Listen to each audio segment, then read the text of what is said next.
Hey everyone, it's Karen, and on today's episode of my podcast, I have a special guest, a author by Alison-Huntingford, who is based out of Devon, United Kingdom. She has three books out that are historical fiction and also a little bit of family-based mixed in with that as well. So thank you, Allison, for coming on to my episode today. How are you today? I'm fine. Yeah, thank you, Karen, for having me on your show, if you like. Yeah, it's lovely to be here. It's been a wet day in England today, so I don't know what it's been like with you. It's yesterday it was raining all day, so it's kind of dreary a little bit Mm, here too. It's not yeah, raining as probably as much as it is over there, but it is a yeah, little bit dark out here. So yeah. here in Good day for Missouri. writing, though. It's a good day for writing. Yes. For sure. All right. I have some questions. That's why I brought you onto this podcast about your book. So let's dive right into all the questions if you don't mind. That's The lovely. Yeah. Okay. The first question I have for you is how do you find time to write? Well, my writing routine, well, I don't have a writing routine. I'm terrible. So mine's very random. So I might start writing like at 11 o'clock at night because I suddenly get an idea. Um, or I'm actually sort of officially retired, I suppose now. So I don't have to go to work, which helps. But I am very busy doing all sorts of other things with local authors and running a literary festival and things like that. So that sometimes that gets in the way. And other times I just sort of squeeze it in somehow. I don't quite know how. It's whenever the inspiration takes me. I'm kind of like you, but I'm not retired. How you said about the part of it kind of just whenever it comes to you type deal. So that's how it is for me since I do work Monday through Friday, 8 to 5. So it's kind Mm, of like it's hard for me, but it's yeah. also a little good for my position since I'm an admin. I am very busy with my position, but I also have certain times throughout the year where I'm not so busy where I have an Mm. extra maybe like 10 minutes to actually think. Right. Yeah, it's surprising what you can squeeze in when you have to. I was working full time when was first started to write. And you just squeeze it in somewhere, at lunchtime or, or when That's you get kind of home. like me on that random part. So I'm so happy that you have it. Yeah. So, all right, let's the next question, which is what is the best time of day for you to write? Um, well, I tend to get ideas quite late in the evening, which is not a good thing, really, because then it either keeps me awake or I have to stay up and finish it. So I suppose, although I would say I'm quite a morning time person, and I get up quite early and do quite a lot of things, but I don't necessarily settle down to write then. Writing seems to come a bit later. I suppose evenings, really. Yeah. Yeah. Well, that's good. Yeah, I got to get all the chores and stuff done during the morning time, so I understand that. Yes, that's the thing. Yeah. And the cat's Laundry. fed. Cat's fed and Right. all that. Mm. Yeah, the normal adult life, laundry, Yeah. dishes, cats fed, all the fun stuff. So, Mhm. Yeah. all right. So the next question I have for you is how do you know what to write? Well, because mine are all based on family history, Mhm. I very much go with what I found out about real people. So I've worked a lot on ancestry and find my past and things like that, and done a lot of research into particular members of the family until I find something that really inspires me. And then I do a Mhm. lot more sort of historical research around the area and the period of what they're doing. Um, and then that sort of dictates what I'm going to write. But obviously, I have to imagine what their characters were like because I don't know what someone was like back in 1830 something. Um, Right. but I find the events that their lives, and the course their lives took sort of dictate what I write and how I write it up, and what I feel about them as people. So a lot of them struggled really hard lives through, poverty, imprisonment, despair, and Yeah. that does sort of give me inspiration, and that helps me to know what to write.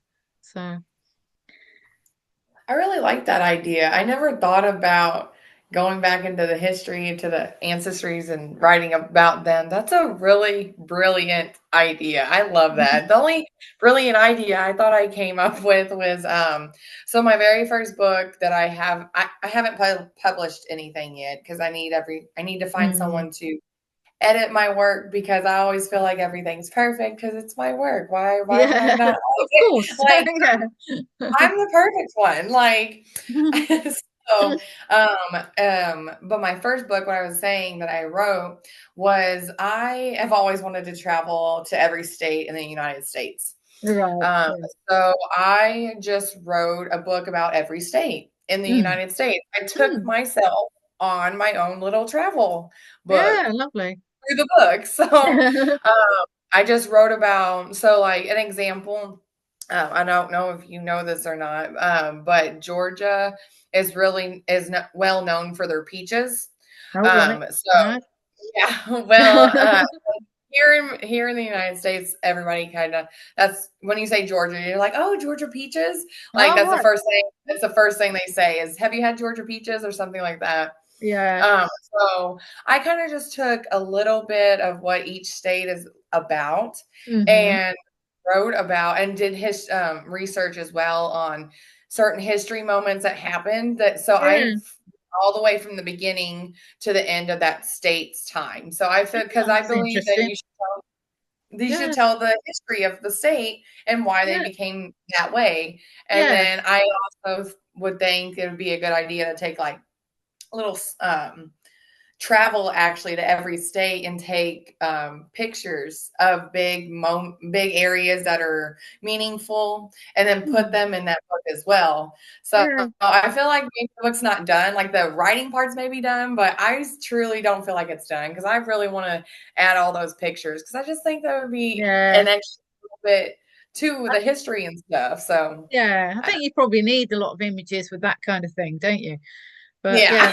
yeah, but I find real people are what inspire me, and they're real stories, because my first book, Glass Bulldog, um, Yes. that's all written about an ancestor of mine who lived in Devon, which I didn't realize. I don't, because my mum and dad moved to Devon in 1967, and I didn't Right. know we had any Devon connections. But then I found out one of my ancestors lived in Devon in 1830 something.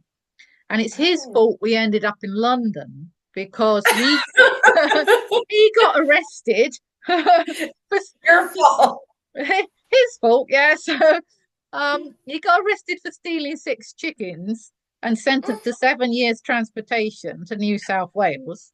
But he didn't actually end up going. He because what they did then back then was put him on a prison hulks, and then they would wait until there was a ship. And sometimes they'd get pardoned, quite often actually, or it got changed to just imprisonment over here. And that's what happened. He got put in a prison in London instead of being transported. And when he came out, that's where he settled. So that's why we weren't in Devon anymore. So that, of course, was inspiring because I didn't know we had any Devon connections at all. So yeah, so that was Right. interesting for me, and that set me off then, really. That is so exciting to know. Now I want to do that because I'm like, well, I know I've always wanted to do the ancestry.com thing Mm, anyway, yeah, but I'm just like, it's so expensive, I feel like, well, because it you have to, is. Yeah, yeah. yeah. And I was like, I want to know my history, but then again, I already Mm. know my current history. And I'm like, if my past life was anything about my current, I don't even want to look into it. I'm I think we've done. all got influences from our past ancestors without knowing it. That is But true, though. yeah, I'm an only child, you see, and my parents Me were only too. children. So therefore, I didn't have any cousins, any aunts, any uncles. Grandparents Mhm. all passed away. So therefore, I wanted to know more. So yeah, I think it's interesting, and it gives you an insight into yourself as well. So Right. Mm. Yeah, I didn't even think of that. Actually getting to know that person and thinking about like, oh, well, I got my characteristic from them. That's a good, really great idea, I don't honestly. have I any want inclination to go to New South Wales, however. Devon will suit me fine. Yeah. That's true. So, Yeah. all right, let's go to the next question I have hmm is how long does it take you to write a book?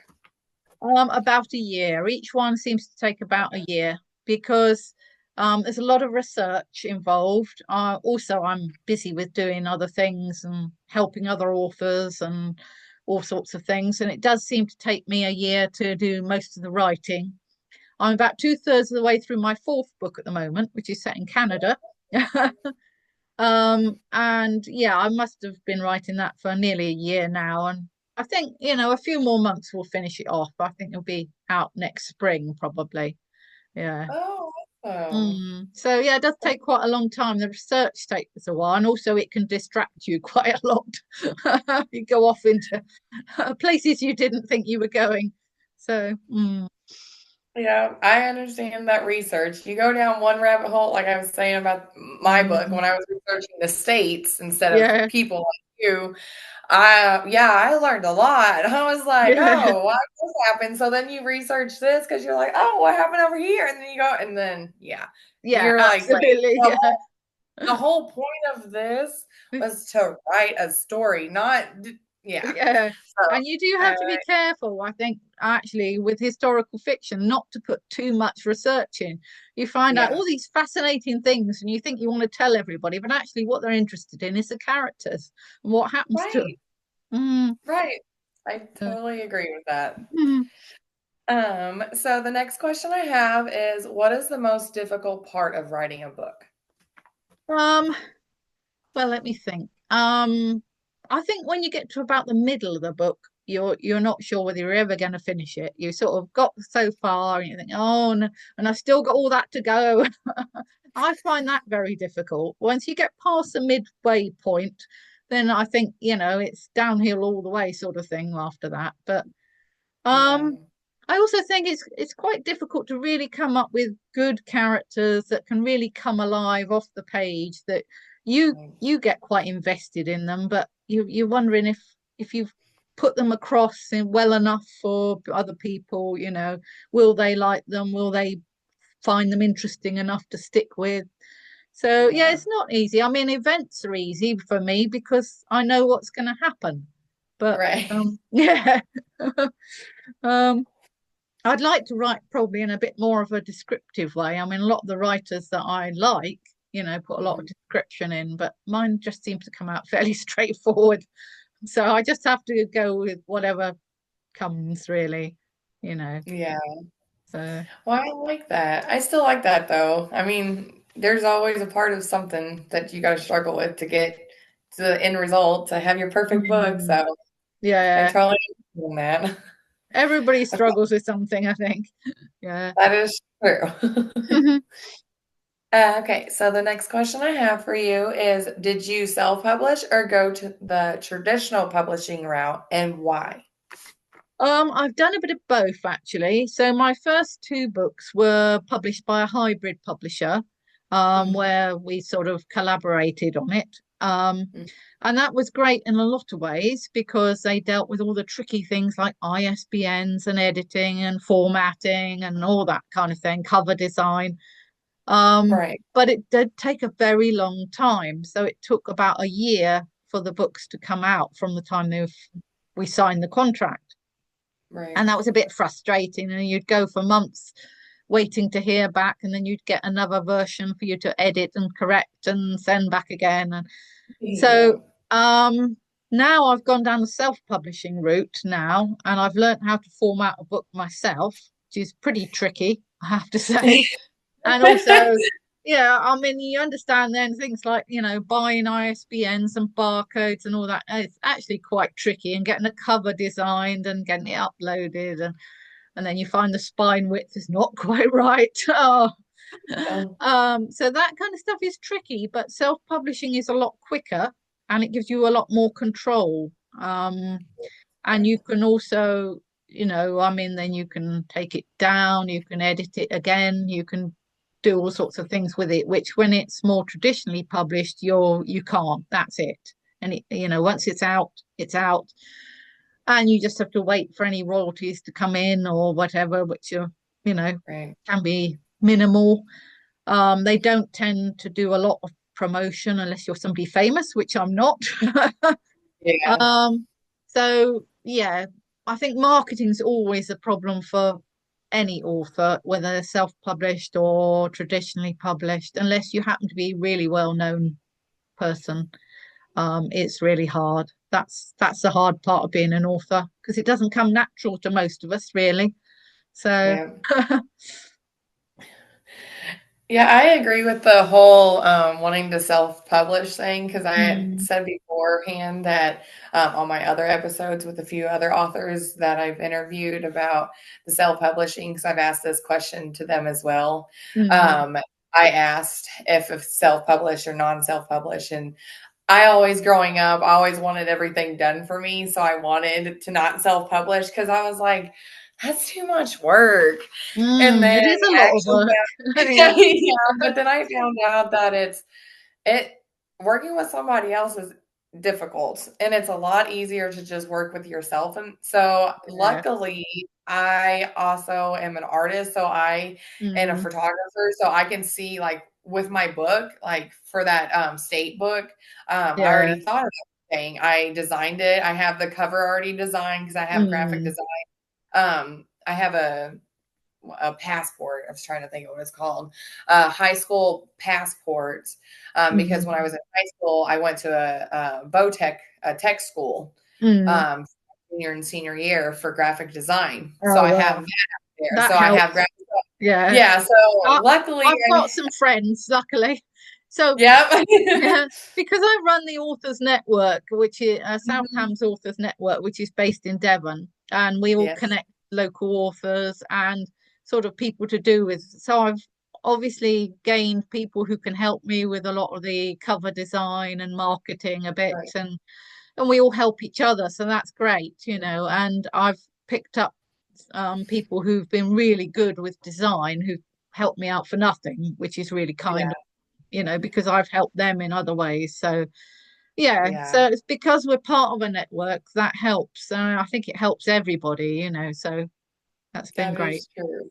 Yeah. That is, yeah, that's why I'm trying to do this podcast so I can get everybody in one little group and be like, hey, here's Yeah. your author, here's your writer, work, here's Yeah. your marketer, here's your business partner, work. Like, that's what I want to do. Absolutely. I just want to make everything, all the small, like, and I'm not trying to be mean when I say this, but this is the best way I can kind of think of describe it. Like all the little people, I want all of Mm. us to be able to not be little anymore. Like Yeah. I want to, how you were Absolutely. saying earlier about being famous and stuff. I'm Yeah. trying to get us up there. Yeah. I'm Absolutely. trying. We'd all like a bit more attention. But I Yes. think, there are so many people out there trying to charge people for, lots of money to do things. And I think we can all help each other without that. I don't charge membership for any of our authors network things or our Yeah. events on. We all help each other and we all get something out of it. So, you know, that's a great thing, I think. Yeah. Yeah. Okay. So the next question I have for you is what important advice would you give a first time author? Um, I think for a first time author, I would say just go for it. Just give it your best shot. Don't be put off by everybody saying, oh, no, you can't do that. And this doesn't work. And oh, no. And don't Mhm. get too many different people to read it. Just go with your gut instinct for a start and just keep writing and keep writing until you're happy with it. I've known of people who have written a book, done their best, and then passed it to someone, and they said, "Oh no, well, it would be much better if you did this." So then they've gone back and they've rewritten it that way. Then they've passed it to someone else, and they say, "Oh no, but we preferred it the other way," and they haven't actually even got their book out yet. So Yeah. I think you've got to trust your own instincts, and keep writing as much as you can and keep reading as much as you can. I read a brilliant book by Stephen King on writing, and I would say any budding author should have a look at his book on writing. I mean, he's done lots of, well-known horror and thriller stories, hasn't he? Stephen King, everybody knows him. But he's actually Yes. written this brilliant book on writing. I think that's all it's called, is On Writing. And there's Yep. loads of brilliant tips there. And he just says, trust yourself and give it a go. Read as widely as you possibly can. And don't take too much notice of everybody else. Just go with what you feel is right. And, if you want to try something completely different to anybody else, that's great. So I Mhm. would say, yes, read his book and be inspired by him, and he's done all right for himself. So Yeah, that's true. yeah. Well, Yeah, I know exactly. Go ahead. Sorry. I don't particularly read his stuff. I mean, I've seen some of the films, obviously, but Right. he's so good at talking about being an author, and about people beginning to be an author and trying things out, and I think that's really good. You know. Yeah. Yeah. I was gonna say was I know what book you're talking about. I haven't read it personally myself. I was gonna get it, but I didn't because I actually got told by somebody else. I can't remember who told me. I think it was one of my current um well, he was a worker of mine, but then he switched departments, so he's somewhere else. But Mm. he knew that I liked Stephen King because I read his books and Mm. watch his movies and stuff. So Yeah. Stephen King's like my one of my biggie authors in my collection. So, but yeah, I read a little bit. I googled it and read just like a little bit of the like what it is about. And yes, it Mm. would be an excellent book for any first time Yeah. anybody to like Anybody. you said. Yeah. Yeah, Yeah. completely. So I like Yeah. how you brought that up. I really do. Thank you. Okay, I have a couple more questions and then we're about done. So Yep. the next one is what inspires you to write? Well, it's always family history for my big novels, Mm. because that's what really inspires me, is real people. So I'll find one person and I'll track down their story, and they're not famous or rich or lords of the manor or anything. They're all just poor people struggling through life. Mostly, Yeah. mostly they've been servants, or or poor farm workers and things like that. But actually, everybody's life is fascinating when you look into it. And some of them obviously have got added interest for various dramatic things that happen. Um, Mhm. that kind of inspires me. And I also write a few short stories occasionally. I don't write many, and they are completely different. So they're usually in sort of a bit of fantasy come eco sci-fi type thing. So I Okay. tend to write things inspired by climate change, or so short ghost stories, things like that. I think one of mine's called Revenge of the Roadkill. Oh, Yeah. okay. So they're quite different, but they're only short stories, and some have been published. We've done an anthology of some of our authors' short stories as well. That's the kind of thing we do for our authors, and we also have short story competitions and things locally. So yeah, so I quite like to do something a little bit different then, a bit sort of, and they're all a bit quirky and a bit fantasy based, I suppose. Yeah. Very unique is what I Mm. would say, because like I Yeah. said, you are so brilliant to think of these things. Like I never would have thought of these things ever. And it's so that's why I like doing this so that I can see everybody's ideas. Like I love seeing how other people's brains work. I like psychology. Hmm. So it's really nice to see how everybody kind of can think the same, but yet have different ideas. And that's what Yeah. I just did. So fascinating. Absolutely. And that's where our authors network comes in, because we're all different, but we're all Right. writers. So we all get together, we've got different angles, different opinions, but it's great because we're sharing information and knowledge, and it Mhm. works really well. So yeah. That's good. Okay, the other question I have is when did you first realize you wanted to be a writer? Ooh. When I was very young, to be honest. Hang on. Mhm. When I was a child, I always wanted to write stories, all practically all my life, I suppose. But um, when I was young, I was sensible enough to know I couldn't make a living at it. Certainly not then. Maybe you could now. I briefly thought about being a journalist, but it wasn't the kind of writing I wanted to do, really. Um, Yeah. and so I went off and did completely different things. I did nursing and I did all sorts of things. Um, Hmm. and then I didn't get into writing until I investigated my family history back, ooh, like sort of when I was in my 40s, 50s. And then I thought, well, I've got no children. I've got hardly any family. What am I going to do with all this lovely information I found out? And I thought, oh, I know, I could write it up as a story. And the rest is history. Excuse me. Yeah, so that's what got me into writing was the family history, but I'd always wanted to do it.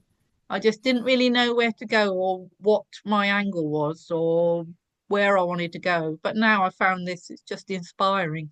So, mm. Yeah. Well, I like that.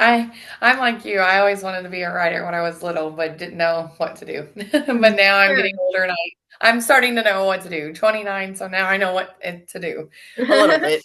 Plenty Trying of to figure time, plenty of time. it out. Yeah. Yeah. So I have three more questions and then will wrap up. Hmm. What are your favorite books to read?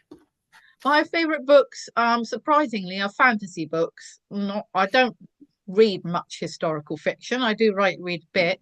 My favorite all-time book's Lord of the Rings. So Yeah, me too. I'm reading that yeah, currently. so I love I'm that. on book two. Oh yeah. So I've read it about, I don't know, three or four times at least. And Oh if I was wow. stranded on a desert island, that would be the one. But I like fantasy. I do read a bit of historical fiction. I There's a couple of contemporary authors I read. I like Rachel Joyce, who wrote The Unlikely Pilgrimage of Harold Fry. Hmm. I love her books. I like Kate Moss. She writes Yeah. historical fiction. Um, but I mean, yeah, my favorite things are perhaps things like Tolkien, Terry Brooks. I like reading sort of sci-fi, fantasy, that kind of stuff. So, yeah, not perhaps what you might expect. Yeah. I don't really read that much. Like I said, just Lord of the Rings. I mean, I do read some of them more, Hmm. but kind of Lord of the Rings right now. So Yeah, I love it. At the moment, I'm reading a book by Iris Murdoch because I saw a film about her and it sounded really interesting. Um, and yeah, that's good. It's a long book, but I think I'll be there a while. But I'm not a very yeah, fast reader. But mm, well, that's mm, nice. All right, moving along because we only have a couple more minutes, so I got to wrap yeah, up pretty quick. What is your favorite part of being a writer? And then after that, I have one more question, and then we will wrap up. okay. As a writer, I love talking to people about my books, and I love Mhm. doing events and meeting people face to face and being able to talk about all the historical background, and then people coming up afterwards and wanting to know more. And it's great if they buy a book, but even if they just want to talk and ask questions, it's lovely to talk to people face to face about it. So yeah. Well, that's nice. Yeah, I like the face-to-face contact. It's nice to once someone has read it, they're like, "Oh, we like it," and you get the Yeah. feel for them, so and how they actually liked it. And um, so the next question I have is, what makes a great story? What makes a great story? Well, you need some great characters. I think that's Yeah. the thing. If you've got great characters, you can go with them, wherever they go and whatever they do. um, I mean, you have to have a plot that makes sense. I mean, you don't want to be too too outlandish, but I think if it's the characters that make it really more than anything, to be honest. You get one good character and you'll be with them wherever and whenever. So yeah. That is true. Uh-huh. Uh, so thank you again for coming on to my show and talking about one of your books. Do you have you said you had other books out there? You have just the other two as well. Yeah, Would you like to showcase them really quick? yeah. Okay, so The Glass Bulldog is about my Devon ancestor that got sentenced to 7 years transportation. Mhm. And then I wrote a rather large, chunky book, I Hate Me, We Do, which is about my Irish great grandmother and her Very. family who emigrate to London.